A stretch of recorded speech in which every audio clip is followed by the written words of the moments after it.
Well, hi, everybody. We are talking today with Sarah Pinner, and she has her very first published book called The Lost Apothecary.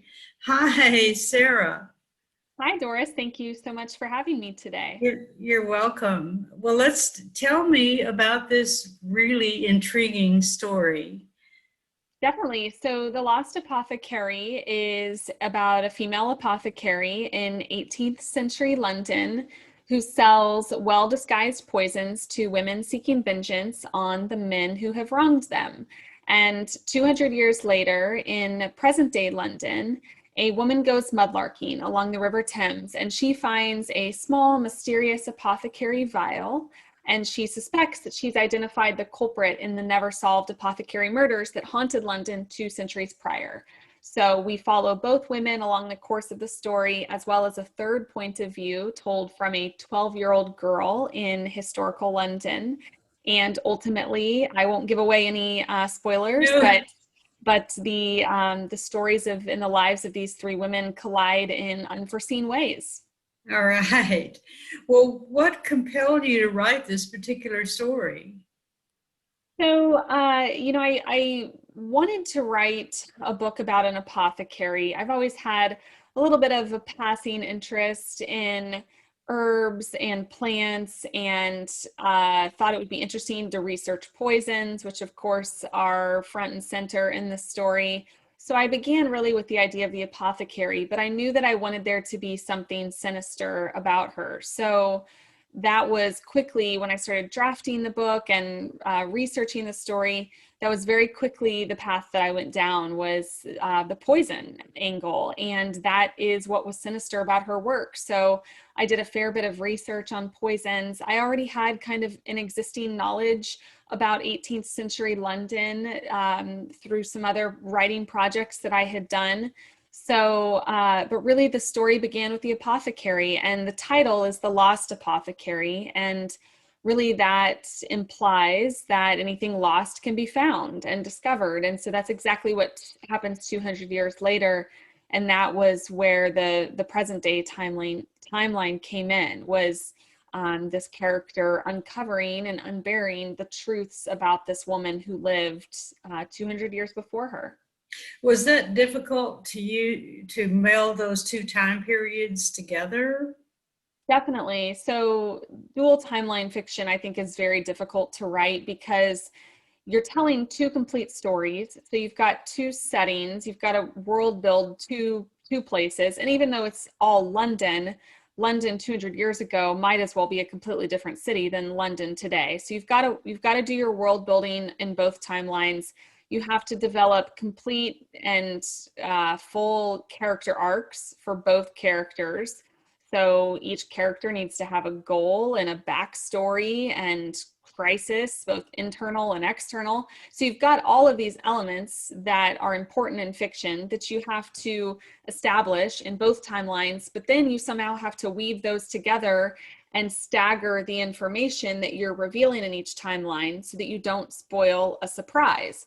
So, as the present day narrator is uncovering clues to what happened 200 years ago, I had to very strategically place those clues to make sure that I was revealing something the reader kind of was already on the path to discovering through the historical timeline. I didn't want to just spoil a surprise long before we were going to get there with the historical character. So it was absolutely a very tricky balancing act. And I kind of joke that writers who write historical fiction, dual timeline historical fiction, are gluttons for punishment because through the Really? drafting and revision process, it's a lot of work and a lot to keep track of.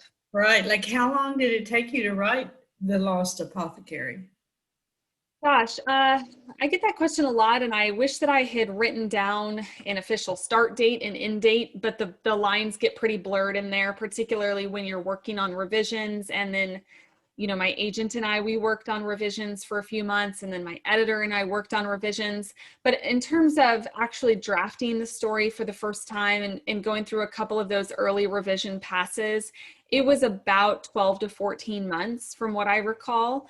And that was working full time. So I would write in the morning, and then I would kind of shift over to my day job in finance. And it took me about a year doing all of that. Wow. Well, also you have some very vivid description. Nella says to Eliza that she needs to unbury, or excuse me, Caroline says she needs to unbury a few truths of her own. Mm-hmm. And Nella says to Eliza that what she's lost weighs on her like raw earth pressing into an open grave. Wow.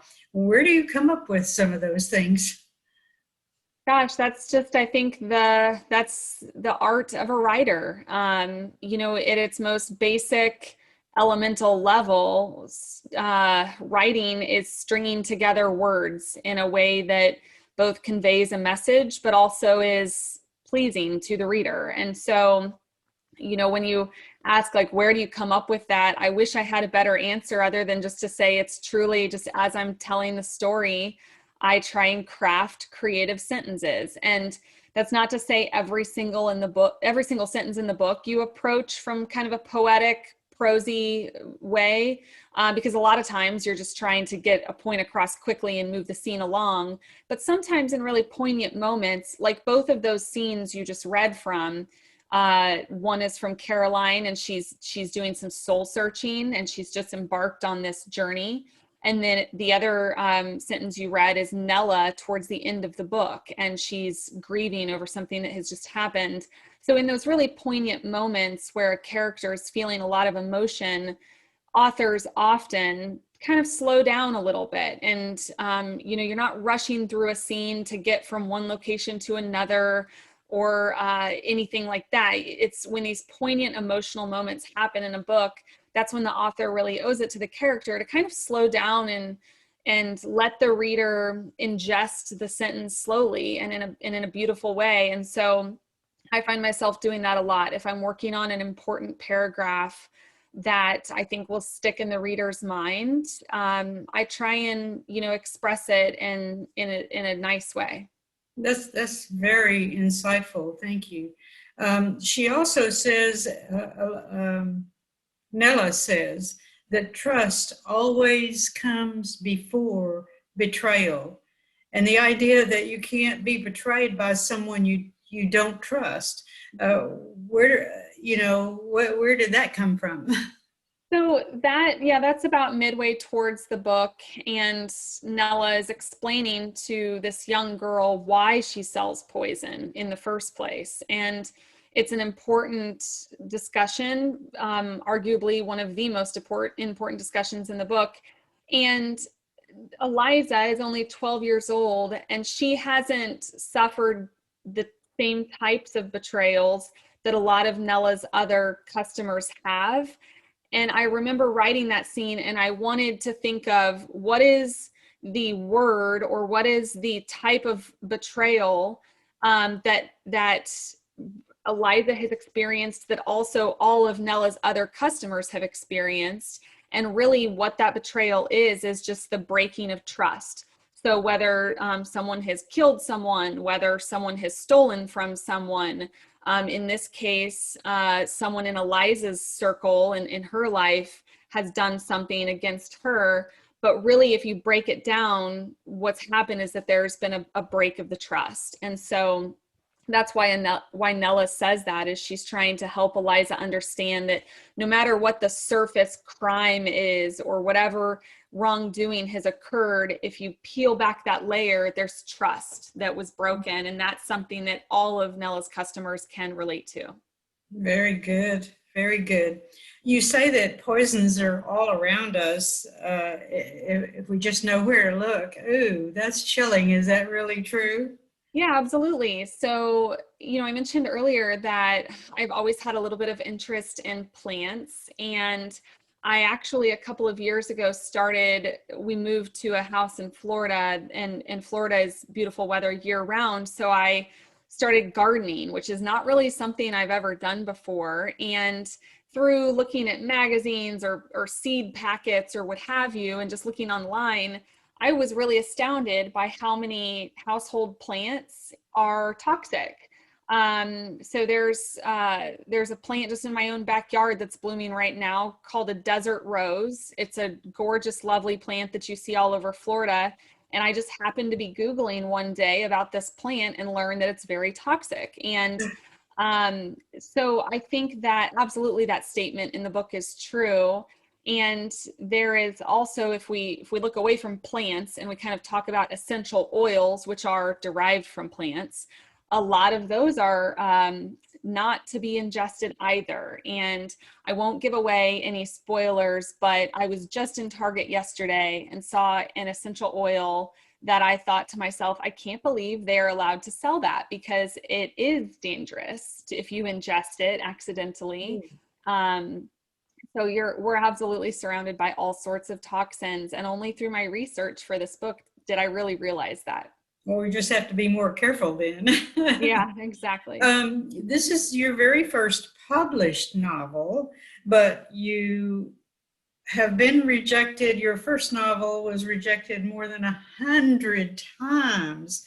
What in the world kept you going through all those rejections? Well, I had heard from many a successful author, your first book is never going to be the one that gets through the gate. I think there's a few very lucky, talented authors who manage to pen their first novel and it's the one that gets agented and published.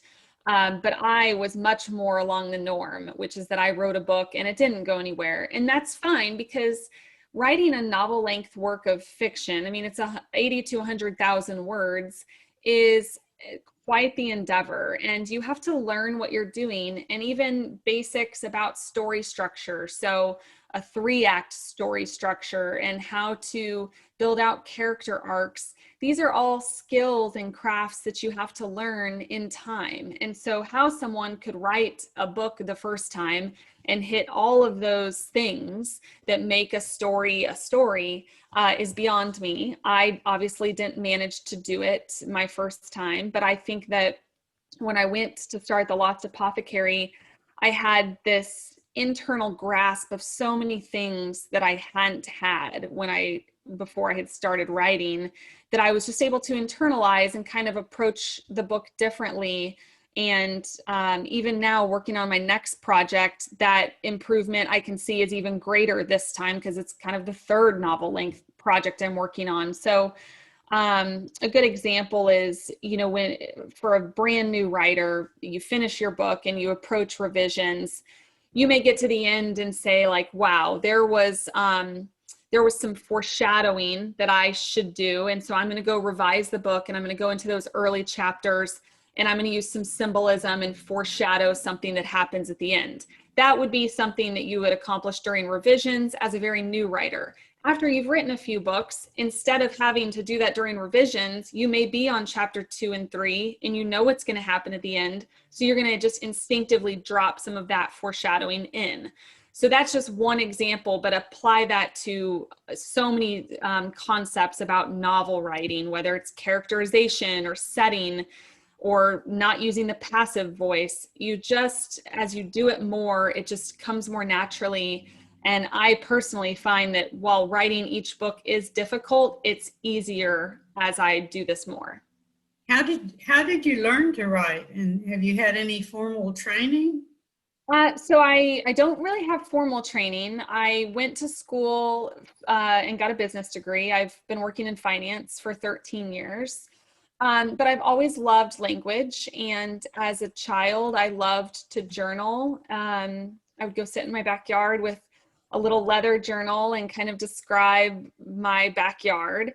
I remember that really well. And then in high school and college, I kind of dabbled in poetry, which is really just like verses of thoughts. And, but again, it's words and language, and that's what is important. But then I would say it was my late 20s, early 30s. I just decided I want to take this a little more seriously. And I think I'm up to the challenge of actually telling a full and complete story. And so I enrolled in an online writing class, and that was actually a nonfiction class, because I thought at first maybe I wanted to write narrative nonfiction like Eric Larson. He's one of my favorite authors. But I quickly realized nonfiction is too limiting because everything has to be real and true. And so that brought me down the path of fiction. So I enrolled in a fiction class online. And at that point, the gates were open. I could say whatever I wanted to say because it was fiction. And I haven't looked back since. Now then, you had multiple offers on your book. How in the world did you make the decision as like who to go with? Yeah, so agents are gatekeepers. Anyone who's interested in publishing traditionally knows that. So you've got to find an agent first, and in many ways, they're the biggest hurdle because they get a lot of manuscripts and they sift through them quickly. So you have just about a page to get their attention. And I was lucky enough that the premise of The Lost Apothecary quickly got the attention of a number of agents, and I ultimately had 5 offers. So at that point, it was very much a business decision for me, as well as a little bit of a gut instinct feeling. So I had calls with all 5 agents, and I was kind of able to hear the editorial vision that each of them had. Some agents are very editorial and some are not. And then I was also just on the business side, I was able to go out to Publishers Marketplace and kind of look at the editors and imprints that each agent was working with. I was able to look at how often they do deals and what those deal sizes were. And at the end of the day, it came down to my agent is Stephanie Lieberman with Janklow and Nesbitt. And the reason I chose her is I liked her approach in working with editors and imprints. I liked the imprints she was working with. And then she also was very editorial. And while that means more work, because I knew that I had months of work ahead of me with The Lost Apothecary, if I were to sign with her, I knew that oftentimes the best decision is the one that is going to be the most work, because it means my agent wants to get this book into the best possible shape so that we can get the most likely sale. And that obviously proved very true because the book sold overnight to Park Row Books. And I absolutely adore working with Stephanie, and she still to this day helps me with the editorial vision on new projects, which is very valuable. That's great. Did you ever consider self-publishing? And then obviously you didn't go that route, so why not? I did not ever consider self-publishing. I always knew I wanted to be traditionally published, and I was open to the challenge of it. So I can honestly say I never considered or even really researched self-publishing. That's good. I agree with you. How does it feel to have your dream come true?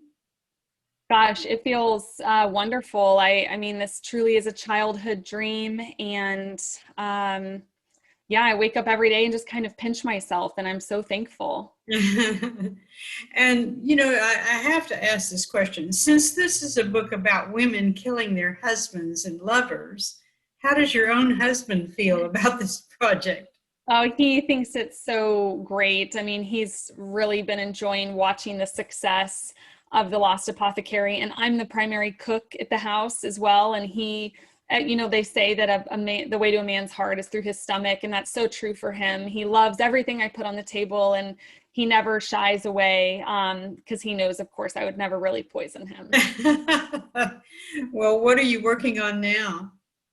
So yeah, I can't give too much detail about what I'm working on, but I can say that all of the elements that people love about The Lost Apothecary, so an atmospheric historical setting, brave and empowered women, elements, speculative elements, and cliffhangers and twists, all of those will be in my future projects. It's great.